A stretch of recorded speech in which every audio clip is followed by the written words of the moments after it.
Games consoles, games consoles, games consoles. There have been so many of these bloody things over the years. Some of these systems have led me to have absolutely amazing life-changing experiences, which have led to years of enjoyment, whereas others have been a flash in the pan and complete tat.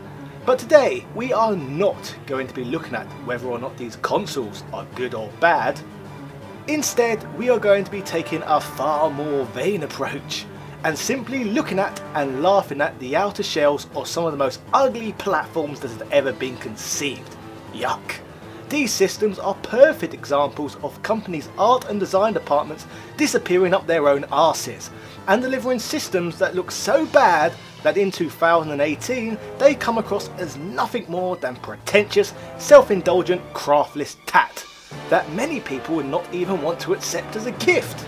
Today, with the help of my patrons and large Twitter following, I have selected 20 of the most ugly looking games consoles that have ever made it to market.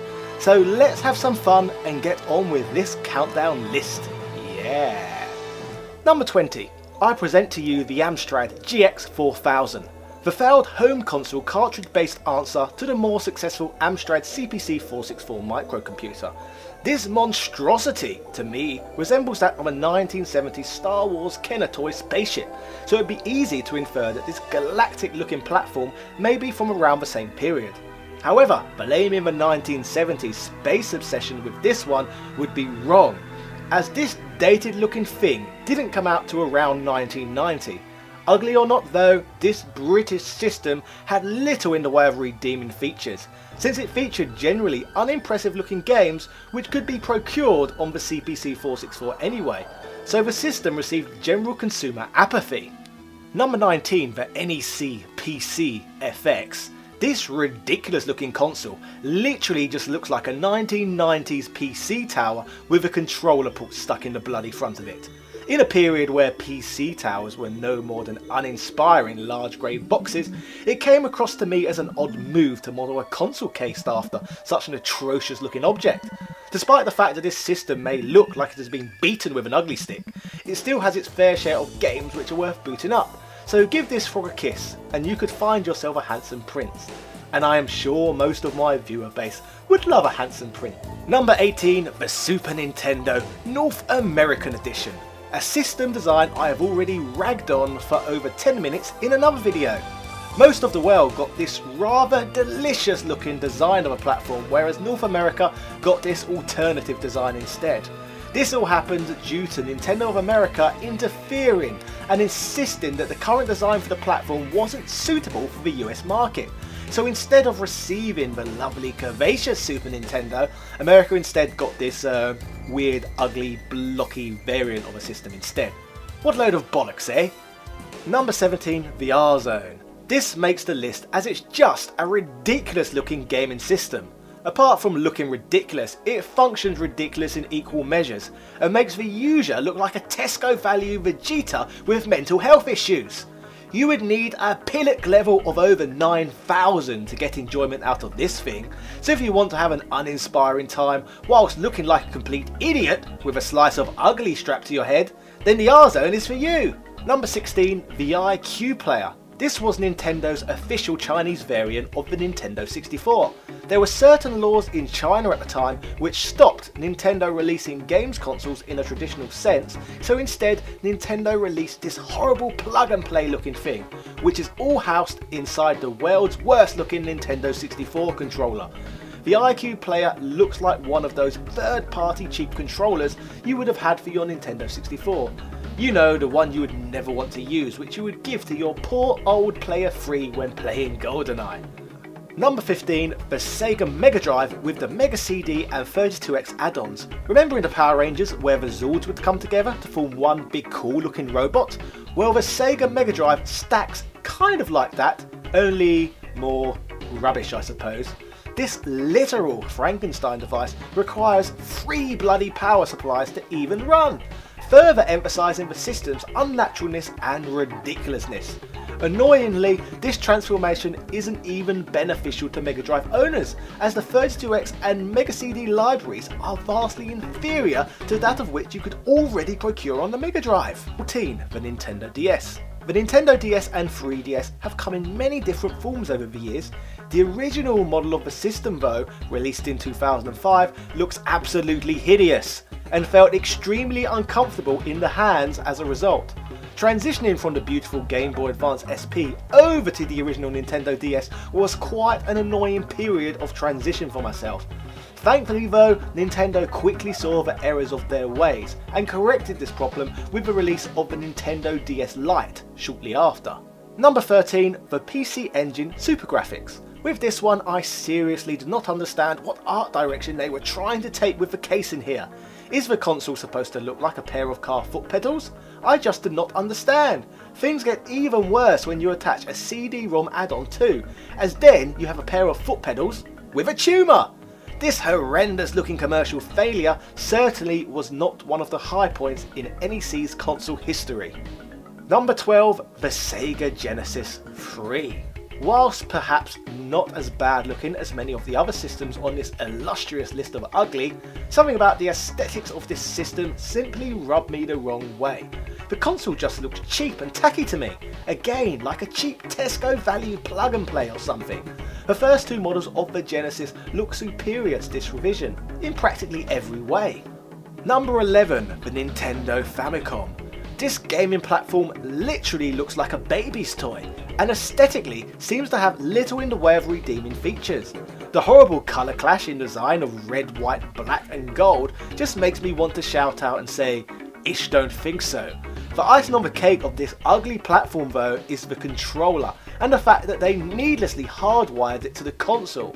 It is of no shock whatsoever to me that Nintendo decided to redesign this thing when marketing the system to a global audience. Number 10, the original Xbox. This system was an awful, horrendous, ugly monstrosity, mostly because it really didn't need to be. This machine came onto the market and was the most impressive and powerful machine available at the time. However, for some reason, calling it the Xbox also meant it needed a giant ugly plastic X moulded into the plastic. It makes you wonder who in the board meetings at Microsoft thought this was a great idea.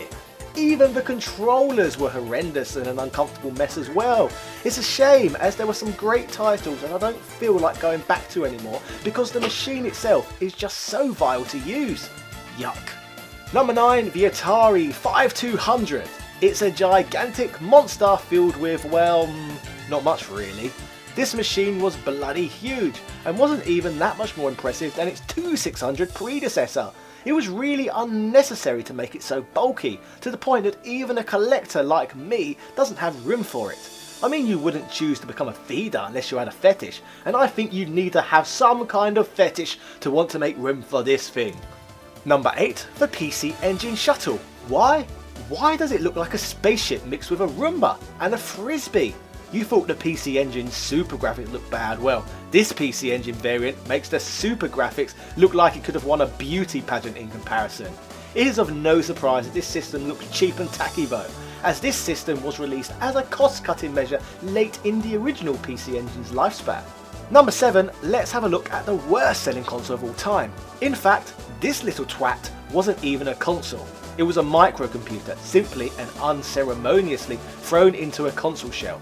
The Commodore 64 GS literally looks like it makes up part of a fence post. This machine was not only living a lie, it was disgustingly ugly to boot. As you can see from this video, the system just looks like a Commodore 64 minus the buttons and with the addition of a cartridge slot. This system is literally complete shameless tat. Number 6, the Xbox One. Did you think that Microsoft had hit an all-time low with the design of the original Xbox? Well, think again, because the Xbox One looks even worse. This cumbersome, ugly black box is almost featureless, if it wasn't for the huge air vents placed atop the system. So apart from the design-wise looking boring and uninspiring, it also has those large irritating vents, which constantly get filled with dust, and the way in which the system was designed makes the platform quite difficult to clean. Who knows though, maybe my Xbox One gathers so much dust due to the fact that I rarely play the bloody thing. Number 5, The Atari XECS. I remember the first time I saw one of these devices around my friend's house. I wasn't even sure whether it was supposed to be a console or what. The design is so strange that it doesn't even look like a gaming device. The device was forward thinking though, I suppose, as it was kind of a games console slash microcomputer 2-in-1. Despite the innovation though, that does not save the thing from looking completely ridiculous. Number 4, the Phillips CDi. No negative list is complete without the addition of this system. Once again, if you can even really call it a games console in the first place, as it was more of an all-round multimedia device. But then again, so is the Xbox One, so let's include it. There were many different models of the CDi, however I am going to be picking on the 200 model line, since that is the system I own myself. The CDi is literally the largest and most ridiculous console that I own, and I seriously doubt we are ever going to see something bigger and more silly in the future. Number 3, another Philips system on the list. This time even more hideous looking than the CDi, we have the Philips Video Pack, which is also known as the Magnavox Odyssey 2 in North America. Again, just a ridiculous looking device, this time featuring the world's worst keyboard moulded to the top of the unit. This is one of those horrible keyboards similar to that of the Sinclair ZX81. Whilst not a glamorous looking platform, the limited time I have spent with the system, I have got quite a lot of enjoyment out of it. So although hideous, it is definitely a hidden gem of somewhat in the console arena. Number 2, the Nintendo 2DS. You would think after the ugly mess that was the original DS that Nintendo had ironed out their problems with releasing bum ugly handhelds. Oh no, that was far from the case, as the 2DS, which received a later release, is infamously known as one of the ugliest systems in gaming history. Ugh. It is hard to quantify the logic behind this thing. I know the 2DS was literally supposed to be a cheaper alternative to the 3DS, but why did that mean they had to ruin the shape of the device too?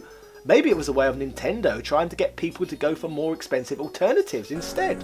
Or maybe not, considering the later new 2DS XL is a system of beauty, so I'll let you decide with that one.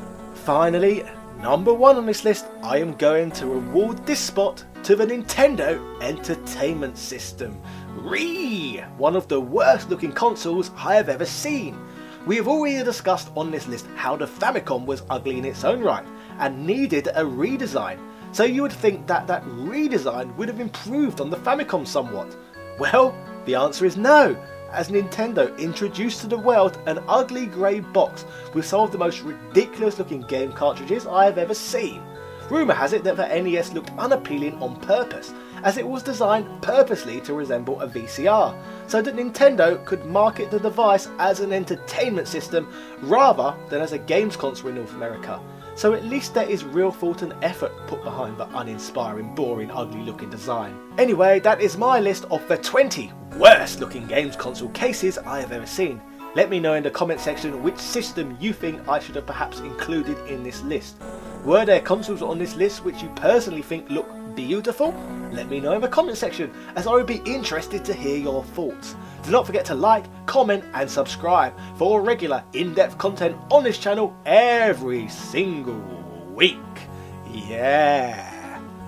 Also, want to have a chat with me about ugly games consoles? I am live on twitch.tv/TopHatChat most Saturday nights from 9 PM British summertime. Come give us a follow and come and say hello!